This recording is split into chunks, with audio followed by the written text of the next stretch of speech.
বিএনপির কেন্দ্রীয় সহ আন্তর্জাতিক সম্পাদক রুমিন ফারহানা বলেছেন, সুষ্ঠু ভোট হলে জামায়াত এনসিপি এই দুই দল একটি আসনও পাবে না।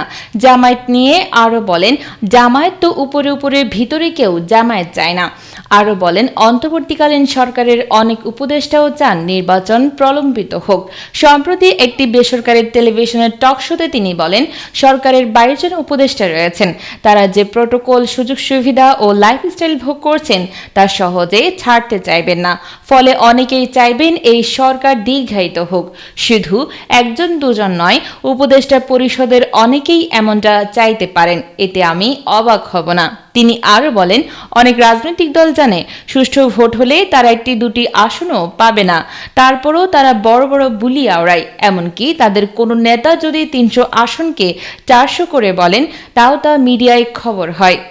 জাতীয় নাগরিক পার্টির নেতা নাসির উদ্দিন পাটোয়ারি বিএনপি নিয়ে দেওয়া বক্তব্য প্রসঙ্গে রুমিন বলেন, উনি বলেছেন বিএনপি বড়জোর 50 থেকে 100 আসন পাবে।